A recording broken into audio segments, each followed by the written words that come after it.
What's up, guys? Doing a deck profile on the deck I'm playing right now, which is Swordsoul Cash. Super experimental. I have seen the other Swordsoul lists running around that are more pure, more of the 10e version, which I'm really happy that that's available. But I want to try something that's a little bit different, and this is really based off of Pack's list. I just made a couple adjustments to it. But yeah, let's get into the deck profile. Before that, I want to talk about some of my matches. Deck did really well. Most of it came up to my personal play, which is really bad, which is how it is mostly. This deck is fairly consistent. But yeah, for each of the locals I've been to, which is twice this week, it performed pretty well. So hands were always playable. There's one time when it wasn't playable, which is, it is what it is. But yeah, let's get into the deck profile. So some of this stuff I'm not really going to explain, but like 3 Ecclesia, 3 Moyi, 3 Longwan, and I'm running 1 Taya and 1 Abyss. So this is pretty self-explanatory. It starts your plays. 3 Longwan gets you into the 10s pretty self. These are like very obvious. The only thing that's not obvious is probably Taya. I wanted to make this deck 40 cards, and the only way to make that was to cut a Taya.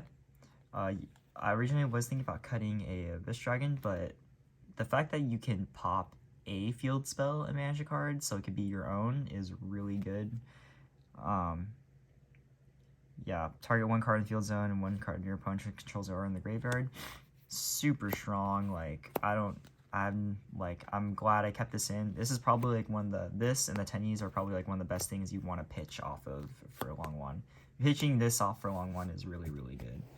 So yeah, this is pretty self-explanatory. Like I said, if you want to run another Taya, that's all good. I didn't miss the second Taya at all. So yeah. Alright. Now for the spell lineup for that is just 3 Emergence, 1 Blackout, no Summit. I just think this is enough, You're not going to be with the Kashtira stuff. You may not have access to as much of the graveyard as you want. So this was enough, and Blackout's always just really good. And then what makes this deck list a little different is I do run a kind of a mid-10e package. 1 Vishuda, 2 Ashuna, 2 Adhara. The issue with one of the builds without running these is you're forcing yourself to discard any one of these names. Which is why I also run the Abyss, because it's a name you can search and discard easily. But sometimes you don't want to discard any of these, and you need other 10es and worms to find. So running this was good.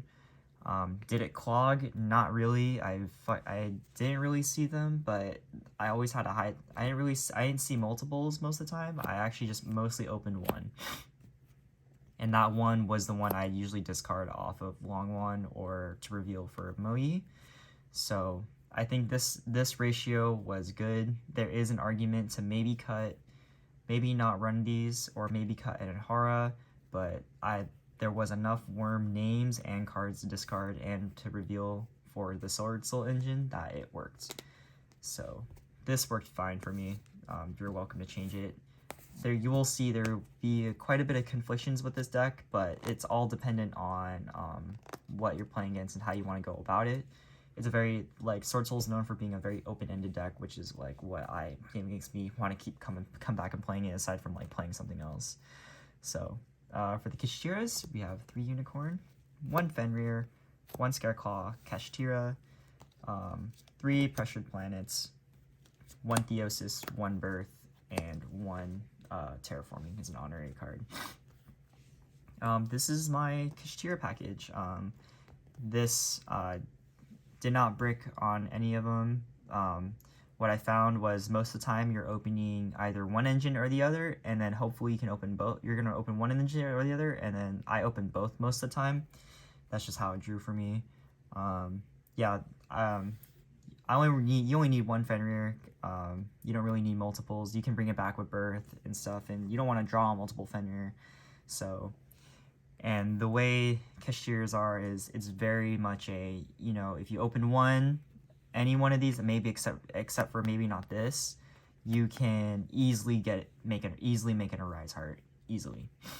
So yeah, this card was insane though. Like it was the pressure planets were insane. Popping them off of the Abyss and banishing a card to clear boards. You know, the attack boost was insane because there's a lot of different attributes in this deck. This card was really free also. I don't run the tier limit one. There's really not a need to. This was enough. Like you can run more Theosis and more Fenrir if you want, but I thought this was good enough. Like most of the time, you really only need, if I can open most of the time, maybe, if I can just open maybe one of these most of the time, the combo was pretty much set to go. So, yep. Yeah, that's it for like the main deck stuff. I'm gonna go over some like the other stuff that goes in with this deck, but the Kashtira stuff, the only times it did conflict was with the Nibiru's, but like that's why I have the Swordsoul engine. You can literally play with the Nibiru on, and most of the time, if you're able, even if you have a Nibiru and you're able to, like, sometimes you'll find ways where you'll you'll be able to, like, oh, I open birth, and maybe you'll open birth, and then you'll probably have like unicorn or something.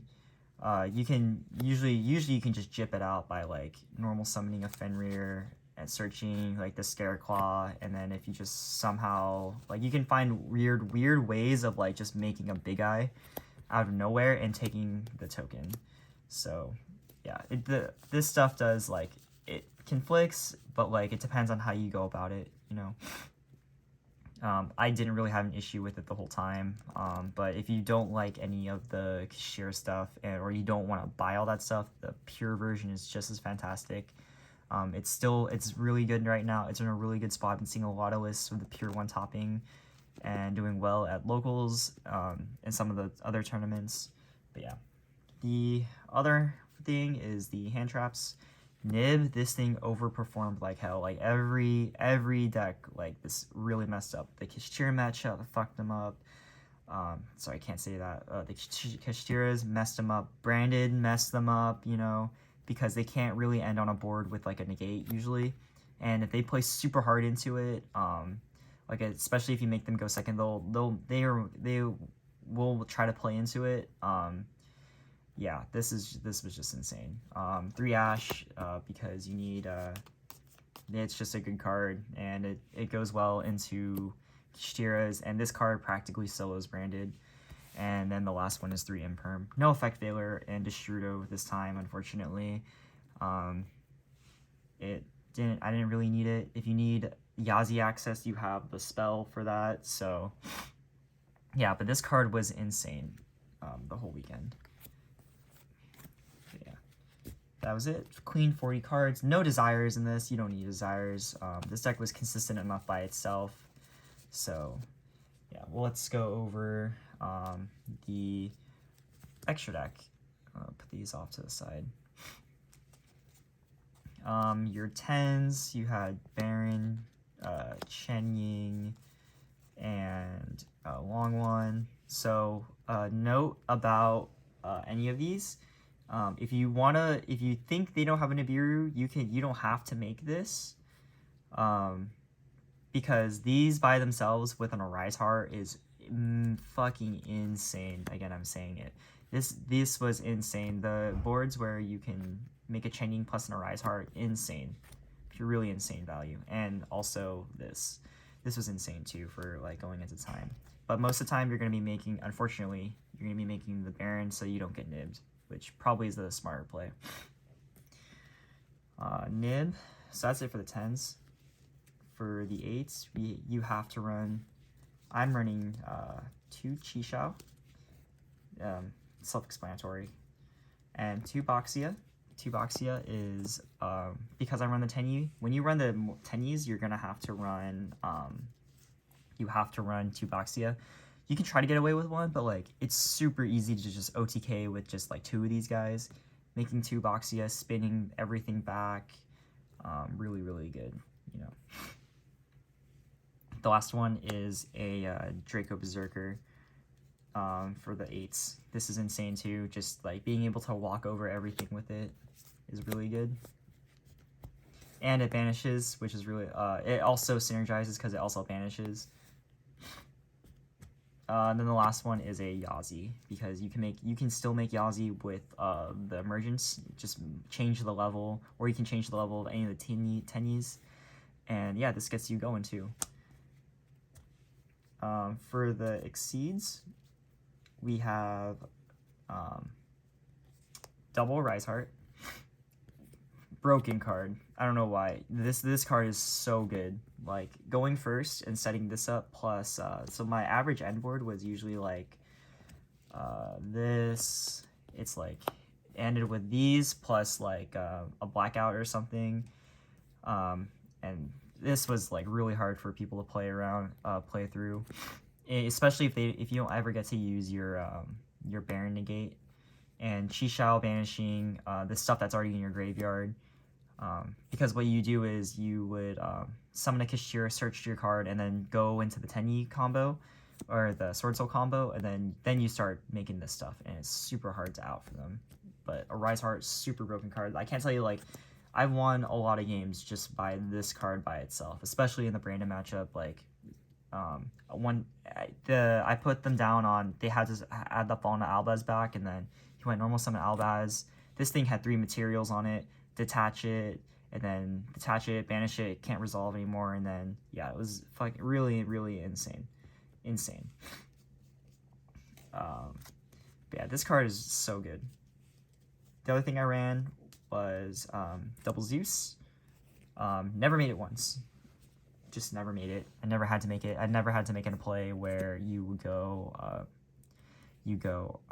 Rise Heart, crash, clear the board. I never had to make that play. Usually what ends up happening is if I have to break a board, it ends up just being Boxia that just does the work for me anyways. So maybe in the future I might cut this down to 1, but I kind of think you need it, because if they go, if they start picking out your extra deck, like, you maybe want this so they can clear the board. But 9 times out of 10, they're ripping like an Rise Heart. They'll rip a Rise Heart, Chi Shao, and some. Most of the time, they removed these cards here. These are the ones that when they got banished, they would just rip these ones out. But you already run 2 of these ones anyways. They just don't want to have to deal with it again. And then this is just a monster if you get it out with a Rise Heart. But very debatable. I'm definitely sticking with double Rise Heart. That's what makes the Kashtira stuff work. And double Zeus is maybe debatable. I have thought about, I kind of do want to toy around with playing with the Shangri-Ira, but I don't know if I really want to do that. I think that's just a little bit too extra. So yeah, yeah, it really doesn't, I really need the Shangri-Ira plays. It's possible to make it in this, but that would involve me running the Big Bang, a Rise Heart, and maybe a bit more of the Kashtira stuff, which, you know, I kind of don't need. So, yeah. And the last Exceed was probably the best one, like, the second best one in the whole deck, best card of the whole deck, was freaking Big Eye Man.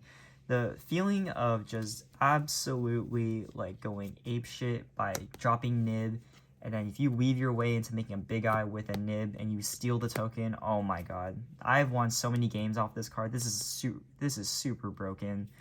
I wouldn't say broken, but like, it was extremely good. Like, most of it was like, if I could kill you with just making having Big Eye Nib plus the token, I'm gonna do that, you know. And if they stop that, I'm just gonna go into the Tenyi play, you know. And then the last card I run is 1 Monk. Like I said, you're running Tenyis, so you have to run 1. Never made it once, but I like having the option of going into, like, if you open, there were times where you can open this, like, any one of these 3. Oh, well, you need to open a Shuna, but you need to open, like, one of these 2. Opening that and having the Axe ability to go Boxy or Chi Shao without having to use your normal summon is really good. with this. So yeah, that's why I have this in here. I never made it once, but it's here just in case you need to. Deck was really good. Pure version just as good too. I just want to run something different and try out the new cards. But this is a growing. It's just gonna be experimented with. The other thing you can run is D-Shifter. Yeah, this card's still really good. Opening it against Dark World was one of my matchups and was insane. Went game 3. Literally, he started his turn. I went chain end to standby, chain D-Shifter, and he was just like, yeah, scoop immediately. 3 Dark Ruler, no, self-explanatory. It makes breaking boards easy. 2 Lightning Storm for back row. I played this for the Labyrinth matchup, and it was really good. I just blew out their back row and then just spun all their stuff back into the deck, left them with nothing. Double Talents. I don't have thrusts, keep in mind, so I'm running these. Talents is really good. I had a play where I essentially just stole all the... I could just steal monsters and just kill them with it, usually. Or if I need to, draw 2. Double Eclipse, just for when I run into Kashtira, which I have. But this, I never really had to play Eclipse. Like, I hate, like, what ended up happening is I side all these cards for, like, these different matchups and stuff. And what turns out is just that, like, the Swordsoul package by itself was just enough to just blow them out. 3 Evenly, for the 3 Evenly was also really good. You're noticing that I have no Bystials in here. I didn't really need them like the whole time. My Brandon matchups, I really didn't need them because if you just go a Rise Heart turn 1, it's really hard for them. Or with your board, I just didn't need them as much. I think in the future I probably am going to start siding them because if I can easily you can easily just side out all your Kashtira stuff and turn it into Bystial Swordsoul for the Brandon matchup. So yeah, this was like the side deck that worked. Plus there's kind of a bit of rogue or running around in my locals usually. So this was just built for that locals usually, mainly. But yeah, that's the deck profile. The deck performed extremely well. It worked for me. Like I said, the issues are like there's just like this stuff here, like these things here, right here. Oh, let me find a nib. Yeah, these things plus the nib, like these will all heavily like the Tenyis, the Kashtiras, all this stuff like conflict with each other. But most of the time, if one's locked off, you just use the other, you know, for me at least. And I think Nib is just too good. You have to run this now because like the cache board's super susceptible to that. But like even hopefully you don't get your zone. You have an open zone, but like you run enough stuff. That's why you have this stuff here, the ash blossoms and the imperms is so you can you can stop them from like getting to that point. You know, you make them commit a bit more resources before you go into this. But if that happens, you literally just go you can choose. Sometimes I'll choose to go second with this deck because in this one you have so many board breakers. It's like, yeah, I'll go second because Swordsoul is really good going first. Is a good deck going first, but like I found that just by playing this deck a lot recently, honestly, like going second is probably the way to go because like your best stuff to break boards is really just Baxia and this stuff here. This stuff here is like makes board breaking super easy. If you back that with like a Lightning Storm or something or anything, like it's good. Another note about the evenly matches, this was just like a worst case scenario, like, okay, I need to clear the board, essentially. So, but yeah, like, going second, like, with this deck wasn't too bad sometimes, like, breaking, what won me most of my games is, like, when they make me go, second, if I break their board and end with, like, a Rise Heart with 3 material, plus, if I end with something like this usually, and they have like not that many cards left in hand because they had to commit a lot, you know, to do it. It was really good, you know. So honestly, like going second isn't really that bad of an idea, and plus you also have Zeus if you really need to. Again, so yeah, that's the deck profile, guys. I'm always open to like new ideas and new ways to run it. But yeah, this deck did really well. Maybe it was just that day the hands were hitting, but like the hands were hitting that day. But yeah, thanks for watching, and I'll see you guys later.